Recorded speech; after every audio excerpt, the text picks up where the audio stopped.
Okay, so here we have a first question. Identify the correct statement. अब हम लोगों ने ना आप लोग को इतना जनरल आइडिया अभी तो है क्योंकि आप लोग टेस्ट दे रहे हो कि हमारे हार्ट के अंदर इलेक्ट्रिकल एक्टिविटी हो रही होती है। जो आपका हार्ट का पेसमेकर है ऐसे नोड, वो इलेक्ट्रिकल एक्टिविटी करता है, उसको हम नॉर्मल को रिकॉर्ड कर लेते हैं ईसीजी के अंदर कि जब एट्रिया कॉन्ट्रैक्ट करे तो किस किस्म की वेव प्रोड्यूस हो रही है, वेंट्रिकल की कॉन्ट्रैक्शन में, रिलैक्सेशन में क्या क्या इवेंट्स पे कैसी कैसी वेव्स की फॉर्मेशन हो रही है। वो हम ईसीजी पे नोट करते हैं नॉर्मल को, और उसको फिर एबनॉर्मल से हम कंपेयर करते हैं कि अगर कोई ना कोई एबनॉर्मलिटी है तो हम उसको कंपेयर कर सकें उससे। ठीक है, तो अब अगर हम बात करें नॉर्मल ईसीजी पे पी वेव, क्यूआरएस कॉम्प्लेक्स और टी वेव्स आते हैं। जैसा अगर आपको ये नज़र आ रही है, ये हमारे पास पी वेव आता है, इस पूरे कॉम्प्लेक्स को क्यूआरएस कॉम्प्लेक्स कहते हैं, एंड लास्ट पे हमारे पास टी वेव आती है। अलग अलग इवेंट्स होते हैं जहाँ पर ये तीनों चीज़ें बन रही होती हैं। अब फर्स्ट अगर हम बात करें पी वेव, तो पी वेव कब बनती है? जब आपकी जो एट्रिया है उस पे डिपोलराइजेशन होती है। ठीक है, क्यूआरएस कॉम्प्लेक्स कब बनता है? जब आपके वेंट्रिकल्स पे डिपोलराइजेशन होती है। और टी वेव कब बनती है? जब आपकी रीपोलराइजेशन हो रही होती है, ठीक है, वेंट्रिकल्स की। तो अगर इस सब में देखें हमारे पास करेक्ट ऑप्शन क्या बनता है इसका? कोई बच्चा आंसर करे। Ma'am beta option. जी, बीटा ऑप्शन। हमारे पास क्यूआरएस कॉम्प्लेक्स, क्योंकि मैंने आपको बताया, बनता है जब वेंट्रिकल की डिपोलराइजेशन हो रही है। अल्फा क्यों नहीं बनता? क्योंकि यहाँ पे वेंट्रिकल लिखा हुआ है, अक्रॉस द एट्रिया होता तो पी वेव बनती, और टी वेव की रिपोलराइजेशन होती है वेंट्रिकल्स की, तो यहाँ पे एट्रिया लिखा हुआ है, इसलिए ये दोनों ए और सी जो है वो इनकरेक्ट और beta option is correct. Then हमारे पास नेक्स्ट आता है क्वेश्चन नंबर 2 में है पिक द करेक्ट स्टेटमेंट। अब हमारे पास करेक्ट स्टेटमेंट क्या आ रही है? सबसे पहले लिखा हुआ है heart develops prior the nervous system. इसका मतलब वो स्टेटमेंट में क्या बताना चाह रहा है कि हार्ट पहले डेवलप होगा और फिर नर्वस सिस्टम डेवलप होगा, राइट? तो ये चीज़ करेक्ट है। जब आपकी एम्ब्रियोनिक लाइफ होती है तो थर्ड वीक के अंदर ना हार्ट डेवलप हो जाता है, और सेवेंथ वीक के अंदर नर्वस सिस्टम डेवलप होता है। इसका मतलब क्या है कि आपका हार्ट पहले बन गया है, नर्वस सिस्टम बाद में बन गया है। हार्ट के सेल्स बगैर नर्वस सिस्टम के भी कॉन्ट्रैक्ट करते हैं, उनको नर्वस स्टिमुलस की जरूरत ही नहीं होती। क्यों नहीं होती? क्योंकि उसके अंदर अपने अंदर ही पेसमेकर होता है, जो ऐसे नोड है वही इलेक्ट्रिकल एक्टिविटी शो करता है, उसकी वजह से हार्ट की पंपिंग शुरू हो जाती है। सेकेंड में वो कह रहे हैं कि heart cells contract before the nervous system is develop. Exactly ऐसा ही होता है कि उसकी कॉन्ट्रैक्शन शुरू हो जाती है, नर्वस सिस्टम उसको उस टाइम पे चाहिए ही नहीं होता। और हार्ट इज मायोजेनिक। मायोजेनिक का भी मतलब यही होता है कि हार्ट को अपनी पंपिंग एक्टिविटी के लिए, इलेक्ट्रिकल एक्टिविटी के लिए नर्वस सिस्टम की जरूरत नहीं है। उसके पास जरूरत जब बाद में नर्वस सिस्टम उसको हार्ट रेट को इंक्रीज या कंट्रैक्शन, फोर्स ऑफ कंट्रैक्शन इसको इंक्रीज या डिक्रीज करे, उसमें तो नर्वस सिस्टम की ऑफ कोर्स ज़रूरत है। पर अगर हम बात करें कि अगर इलेक्ट्रिकल एक्टिविटी है तो नर्वस सिस्टम के बगैर भी उसके पास अपनी एसए एक्टिविटी, एसए नोड की एक्टिविटी होती है। तो ये तीनों स्टेटमेंट्स करेक्ट हैं, इसलिए इसका आंसर वाज डेल्टा। जहाँ भी कोई कंफ्यूजन हो आप मुझसे पूछ सकते हैं। नेक्स्ट क्वेश्चन नंबर 3, इसमें बोल रहे हैं कि refractive period of heart is more than that of skeletal muscle, what is the significance of it? पहले बात तो हमें बताओ कि रिफ्रैक्टिव पीरियड होता है क्या। एक सेल को अगर आप स्टिमुलेट करते हो ना, एक स्टिमुलस दिया आपने उसके ऊपर, अब कुछ ऐसा पीरियड आएगा, एक ऐसा डेफिनेट पीरियड होगा, एक ऐसा डेफिनेट टाइम होगा कि जिसके अंदर दूसरा स्टिमुलस आके उस मसल को एक्टिवेट नहीं कर सकता। ठीक है, इस पीरियड को हम बोलते हैं रिफ्रैक्टरी पीरियड। मतलब एक सेल जब तक मैंने स्टिमुलस दिया, वो कॉन्ट्रैक्ट किया, अब वो रिलैक्स करेगा और उसके बाद दोबारा दूसरा स्टिमुलस उसको कॉन्ट्रैक्ट करेगा। कॉन्ट्रैक्टेड स्टेट के अंदर ही अगर मैं उसका दूसरा स्टिमुलस दे देती तो वो मजीद कॉन्ट्रैक्ट नहीं कर सकता था, क्योंकि उसका वो टाइम चल रहा था, वो पीरियड चल रहा था, रिफ्रैक्टरी पीरियड चल रहा था।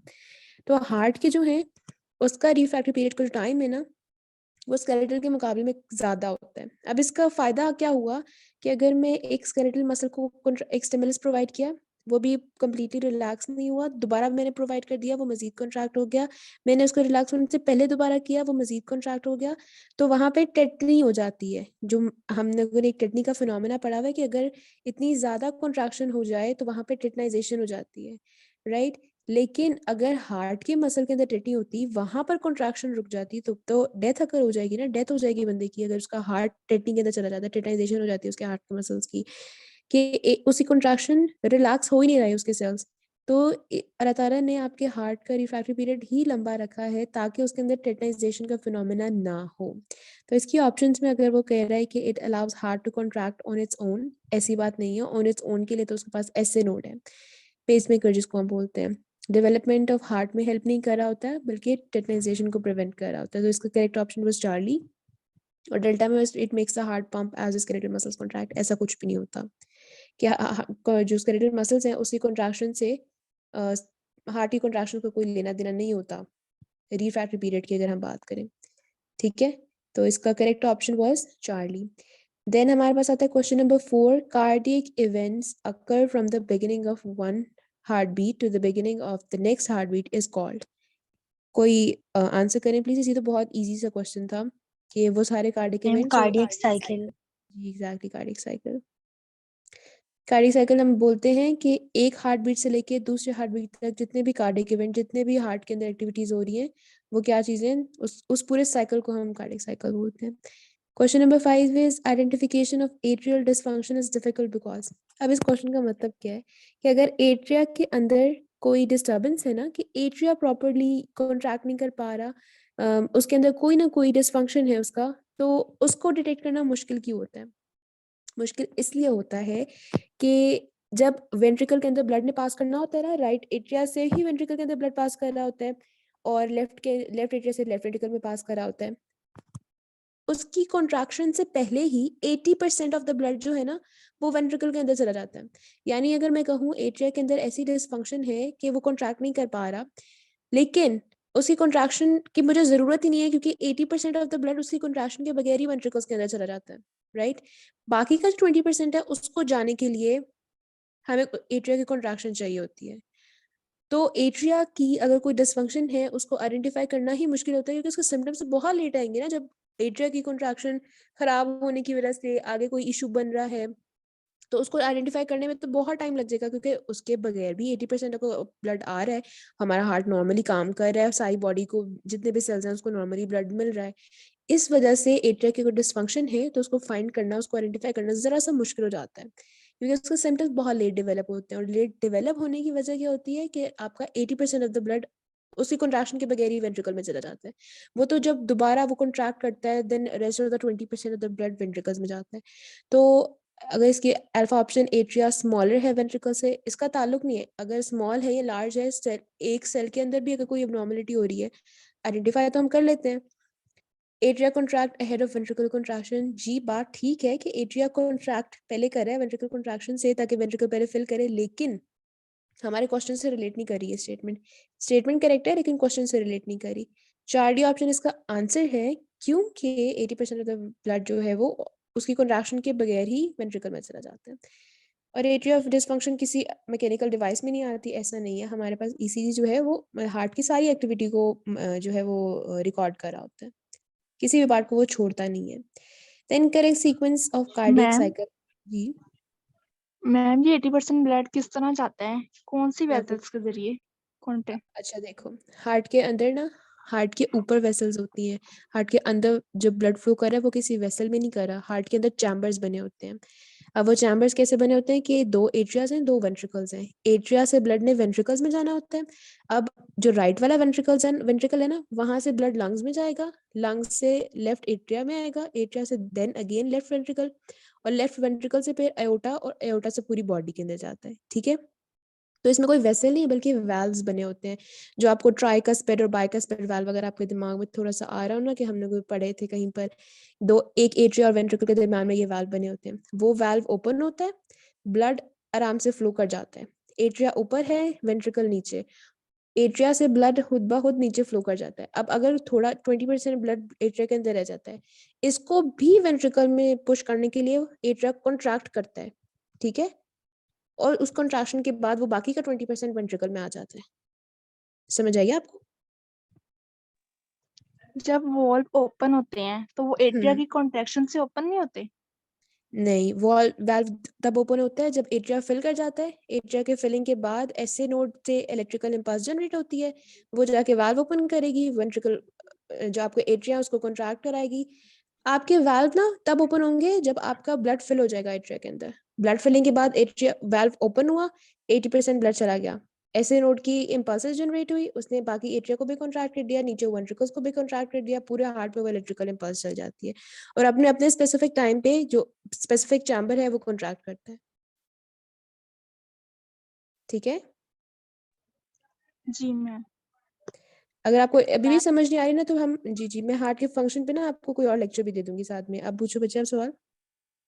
मैम रोज ने 70% लिखा हुआ है। क्या चीज लिखी हुई है? 70% ब्लड जो है वो पैसिवली वेंट्रिकल्स में जाता है, ये लिखा हुआ है। इस एमसीक्यू में 80% था। ठीक है, आपने ना गाइडेंस फॉलो करनी होती है। Okay ma'am. ठीक है, आपने गाइडेंस से देखना है 80% ऑफ द ब्लड जो है वो पास करता है। इसमें जो भी आपको कंफ्यूजन अगर अभी भी समझ नहीं आ रहा तो हम इसमें लेक्चर भी रख लेंगे। ठीक है,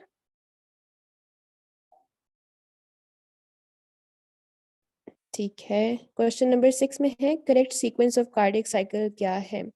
अब कार्डियक साइकिल में क्योंकि हमने पढ़ा था कि हमारे पास एक प्रॉपर साइकिल चलता है, प्रॉपर इवेंट्स होते हैं, सीक्वेंस वाइज होते हैं, उसमें यहाँ पर काफी सारे नाम लिखे हैं और उसने कहा कि आपने प्रॉपर जो इसका करेक्ट सीक्वेंस है वो आइडेंटिफाई करना है। तो सबसे पहले क्या होता है? आइसोवोलुमिक रिलैक्सेशन। सबसे पहले जो है ना वॉल्यूम सेम रहता है और रिलैक्सेशन होती है आपके चैम्बर्स की। रिलैक्सेशन के बाद जैसे मैंने अभी अभी बताया कि रैपिड वेंट्रिकुलर की फिलिंग होगी, जैसे वो हमने अभी कहा ना कि 80% ऑफ द ब्लड जो है वो फ्लो करेगा वेंट्रिकल, वो रैपिड फिलिंग होगी। उसके बाद एट्रिया कॉन्ट्रैक्ट करेगा, स्लो फिलिंग होगी, फिर इजेक्शन, फिर हमारे पास नेक्स्ट आता है कि आइसोवोलुमिक कॉन्ट्रैक्शन होगी और लास्ट पे इजेक्शन का पीरियड आ जाएगा। सीक्वेंस समझ आई? मैम एक दफा यस बता दें। मैम। नो ठीक है, मैम, थोड़ा सा एक्सप्लेन कर मैं दें। आपको बता दें।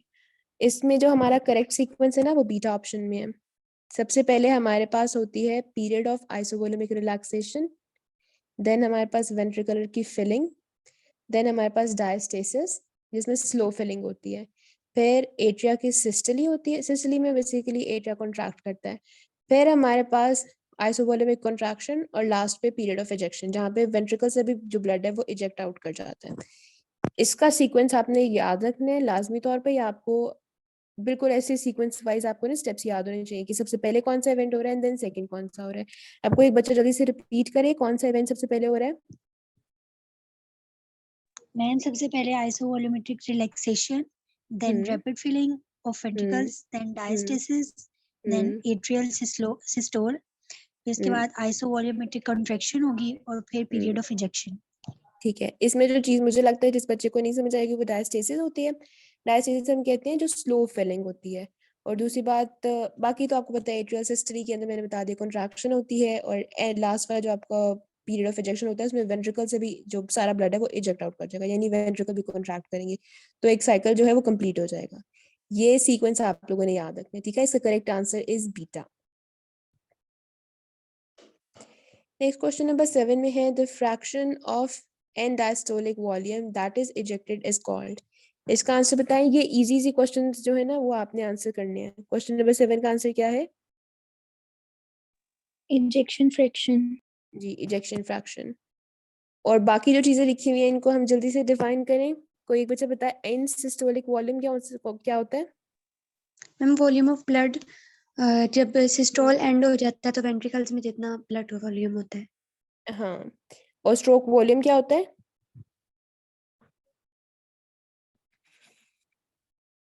एक स्ट्रोक के साथ जितना वॉल्यूम ऑफ ब्लड इजेक्ट होता है ना उसको हम स्ट्रोक वॉल्यूम कहते हैं। ठीक है, और एंड डायस्टोलिक वॉल्यूम ये क्या होता है कि डायस्ट्री जब हमारे पास रिलैक्सेशन हो जाती है ना कंप्लीट, उसके बाद जो वेंट्रिकल्स के अंदर ब्लड एक्यूमुलेट होता है वहां पे ब्लड के जो वहां पे इंक्रीज करता है उसको हम एंड डायस्टोलिक वॉल्यूम कहते हैं।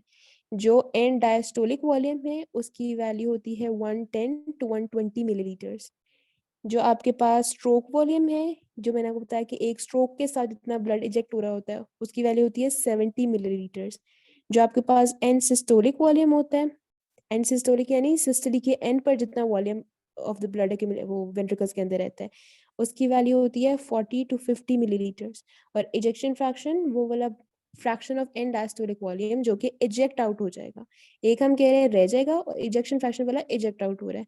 तो जो इजेक्शन फ्रैक्शन है दैट इज 60% ऑफ द जो टोटल अमाउंट है ना उसकी 60% को हम इजेक्शन फ्रैक्शन कहते हैं। इसकी वैल्यूज आप लोग नोट भी कर लो और ये याद भी कर लेना। नेक्स्ट हमारे पास 8 क्वेश्चन है, फ्रैंक स्टार्लिंग मैकेनिज्म क्या चीज एक्सप्लेन कर रहा होता है। अब फ्रैंक स्टार्लिंग के अंदर ना आपके पास स्टेटमेंट्स क्या क्या है। फर्स्ट स्टेटमेंट वो कह रहे हैं कि आपका जो कंडक्शन सिस्टम है हार्ट का उसके अंदर SA node, internodal pathway, AV node, bundle of वेसोपकिंजी। ये मैंने स्टेटमेंट इसलिए लिखी थी कि एक तो आपको पता भी चल जाए कि क्या क्या करेक्ट स्टेटमेंट्स हैं और दूसरा हम इन चारों मैकेनिज्म्स को एक साथ डिस्कस कर लें। अब हमारे पास फर्स्ट स्टेटमेंट बिल्कुल करेक्ट है पर ये इसका आंसर नहीं है। हमारा जो हार्ट का कंडक्शन सिस्टम होता है वो इन चीजों पे ये कंपोनेंट्स होते हैं उसके। सेकंड में वो कहता है कि excessive calcium concentration causes heart to undergo spastic contraction. हमारे हार्ट के मसल्स को या वैसे जनरल मसल्स को ना कंट्रैक्शन के लिए कैल्शियम चाहिए होता है। तो अगर बॉडी के अंदर कैल्शियम नॉर्मल से ज्यादा हो जाएगा तो आपकी नॉर्मल कंट्रैक्शन से ज्यादा कंट्रैक्शन होगी जिसको हम स्पैस्टिक कंट्रैक्शन कहते हैं। स्टेटमेंट ये भी करेक्ट है लेकिन ये फ्रैंक स्टार्लिंग मैकेनिज्म नहीं है। Third statement is greater the heart muscle is stretched during filling, the more force it exerts during contraction। इसका क्या मतलब है कि अगर फिलिंग के दौरान इसमें ना आप देखो कि अगर लेट्स से आपको ब्लड वॉल्यूम इंक्रीज कर गया है तो अब हार्ट फिल कर रहा है, ज्यादा ब्लड होगा ना वहां पर तो क्या होगा कि आपके हार्ट के मसल ज्यादा स्ट्रेच कर जाएंगे। अब जितने ज्यादा फिलिंग के टाइम पे स्ट्रेच हो रहा होता है उतने ही ज्यादा फोर्स के साथ वो कॉन्ट्रैक्शन करता है। ये चीज एक्सप्लेन होती है फ्रैंक स्टार्लिंग मैकेनिज्म के अंदर। तो इस क्वेश्चन का आंसर इज चार्ली। अदरवाइज बाकी स्टेटमेंट्स आप लोग देख लो, याद कर लो, वो भी इंपॉर्टेंट है और ये करेक्ट लिखी हुई है। Excessive potassium causes dilated heart. Potassium अगर एक्सेस हो जाएगा ना ब्लड के अंदर तो वो आपकी हार्ट की डायलेशन करा देता है। तो ये बाकी 3 स्टेटमेंट्स भी आपने याद रखनी है लेकिन फ्रैंक स्टार्लिंग मैकेनिज्म के अंदर चार्ली ऑप्शन आंसर है। Then question number 9 is pacemaker elsewhere than sinus node. आपका नॉर्मल हार्ट का जो पेस मेकर होता है that is SA node, sinus node जिसे हम कहते हैं। लेकिन अगर साइनस नोड जो एसए नोड है वो प्रॉपर्ली वर्क नहीं कर रहा किसी भी वजह से और आपके जो बाकी कंडक्शन सिस्टम है एसए नोड के बाद एवी नोड काम करना शुरू करता है, अगर एवी ब्लॉक हो जाए किसी वजह से तो आपके पकिंजी सिस्टम कंडक्शन करना शुरू कर देते हैं। तो अगर एसए नोड की जगह कोई और चीज काम कर रही है, कोई और पार्ट काम कर रहा है, कोई और पेसमेकर बन गया है तो इस चीज को हम क्या बोलते हैं? कोई आंसर करे जल्दी से। Ectopic pacemaker. Ectopic pacemaker. Ectopic pacemaker कहते हैं उसको। ठीक है, इसके अलावा एस्कल्टेशन में क्या होता है? एस्कल्टेशन भी बहुत इजी चीज है, ये भी बताए को जल्दी से। एस्कल्टेशन है कहते हैं हार्ट की साउंड जो हम स्टेथोस्कोप से सुनते हैं, लब डब वाली साउंड। एस्कल्टेशन बेसिकली हमने किसी भी ऑर्गन की, अगर जनरल बात करें किसी भी ऑर्गन की, अगर हमने जो है वो साउंड सुननी होती है जनरली हार्ट की तो हम उसको उस प्रोसेस को, उस प्रोसीजर को एस्कल्टेशन कह रहे होते हैं। ठीक है, और हमारे पास क्या रह गया है इसके अंदर? ठीक है, तो इसका आंसर आपको पता चल गया।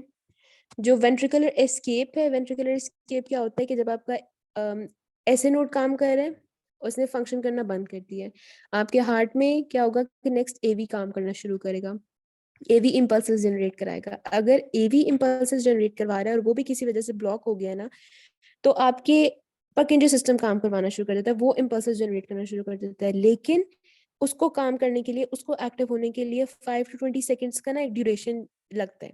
अब उस ड्यूरेशन में क्या होता है कि उस ड्यूरेशन में क्या होता है आपका वेंट्रिकल के अंदर ना कहीं भी इम्पल्स जनरेट नहीं हो रही होती, तो वेंट्रिकल अपने जो कंट्रैक्शन है वो 5 to 20 सेकेंड्स के टाइम के लिए बिल्कुल छोड़ देता है, राइट।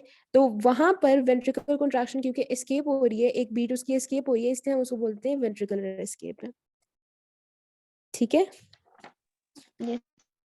मैम फर्स्ट एमसीक्यू जो है, फर्स्ट ऑप्शन स्टोक्स-आरिम सिंड्रोम में भी होता है, यही चीज है कि अगर आपका एसए नोड काम करना बंद हो गया, एवी नोड को काम करने में थोड़ा सा टाइम लगेगा, वो काम करना बंद हो गया किसी भी वजह से, पकिंजी सिस्टम काम करेगा, उसके अंदर क्या होगा 5 to 20 सेकेंड्स का टाइम लगा। एक तो चीज होगी कि वेंट्रिकुलर कंट्रैक्शन नहीं हुई, वेंट्रिकुलर एस्केप हो गया। दूसरी क्या चीज हुई कि 20 सेकेंड्स का टाइम ना बहुत ज्यादा है कि आपके हार्ट को, जो जो आपका ब्रेन है उसको ब्लड सप्लाई नहीं जा रहा क्योंकि हार्ट पंप नहीं कर रहा तो ब्रेन को ब्लड सप्लाई नहीं जा रहा। अब 20 सेकंड्स में ना ब्रेन के लिए क्या होता है कि बहुत ज्यादा टाइम ब्रेन के लिए कंसीडर किया जाता है। इसमें क्या होगा कि पेशेंट जो है वो बिल्कुल बेहोश फेंट हो जाएगा, ठीक है, बेहोश हो जाएगा।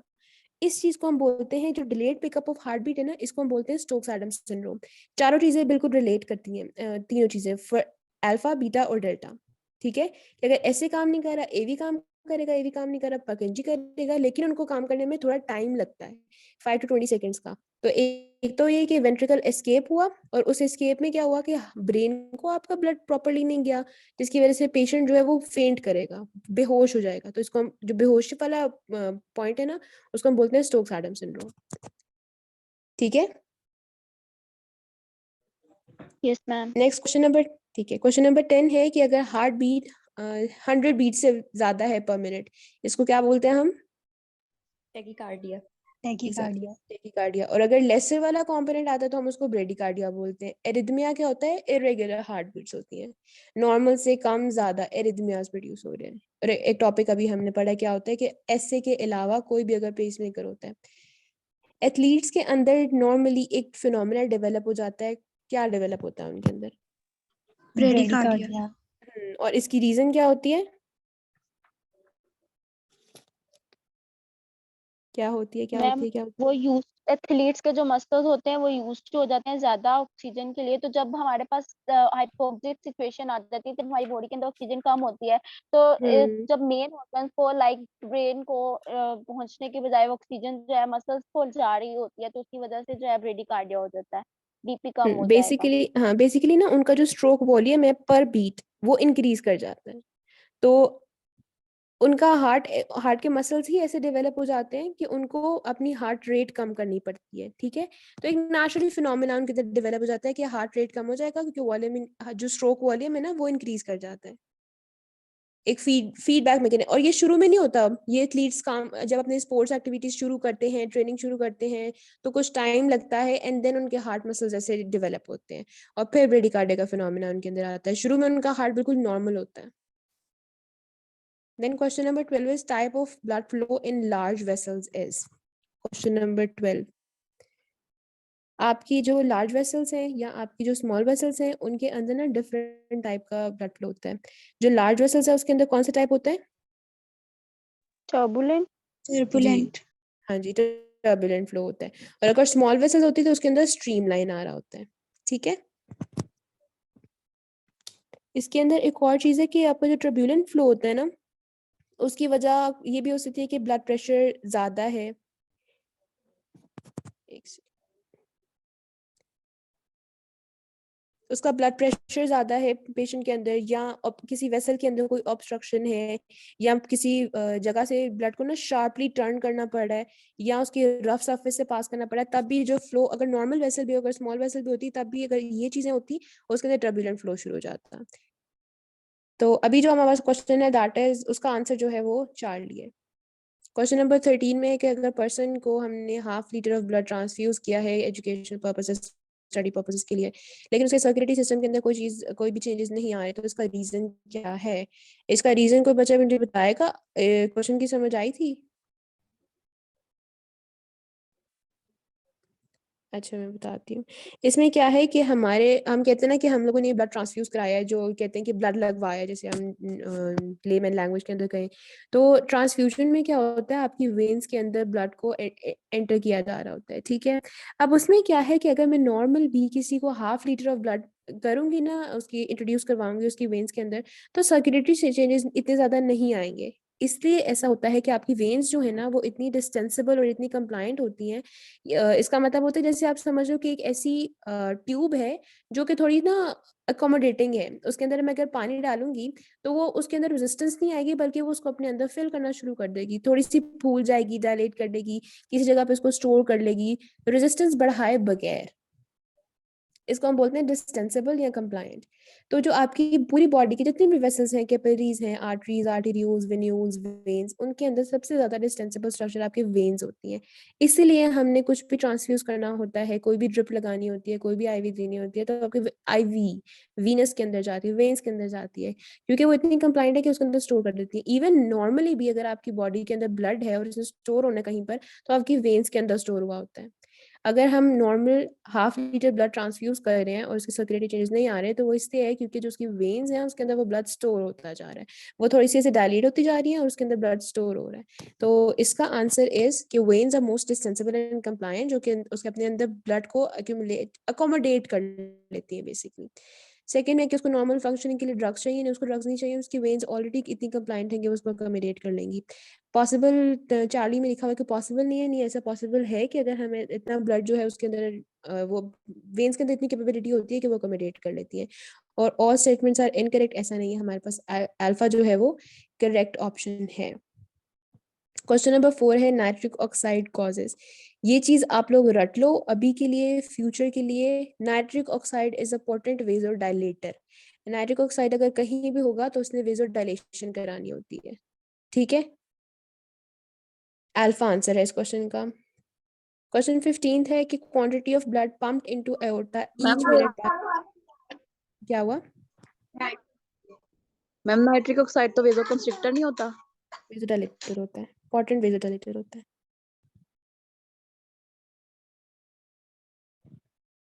ठीक है, मैम पढ़ा था कहीं के वेजोकंस्ट्रिक्टर होता है, पोटेंट मैंने आपको वेजोकंस्ट्रिक्टर। पहले ही बताया ना कि आपकी रेफरेंस बुक गाइडेन है, वैसे ये पोटेंट वेजोडाइलेटर होता है। मैम फिर दोस्त में मेंशन है कि ये वेजोडाइलेटर है, टेबल में लिखा हुआ है। वही ना कि आप अपनी रेफरेंस बुक पढ़ा करो, इधर उधर की चीजें पढ़ने की जरूरत ही नहीं, रेफरेंस बुक पढ़ा करो बस। Next question is question number 15। Quantity of blood pumped into aorta each minute by the heart is, क्या चीज होती है ये? Cardiac output. कार्डियक आउटपुट होती है। और हर मिनट के अंदर अगर हम बात करें ना तो 5 cardiac litre output. Per minute, जी 5 लीटर्स पर मिनट जो है इसकी वैल्यू बनती है। मेल के अंदर थोड़ी ज्यादा 5.6 लीटर्स पर मिनट अप्रोक्सीमेटली इतनी, और फीमेल के अंदर थोड़ी सी कम 4.6 टू 4.9 तक लीटर्स पर मिनट तक जाती है। क्वेश्चन नंबर 16 है कि incompetent Venus valves can cause. आपकी जो ब्लड वेसल्स हैं उसके अंदर वाल्व्स होते हैं, सबके अंदर नहीं होते, सिर्फ जो आपकी वेन्स है ना उसके अंदर होते हैं।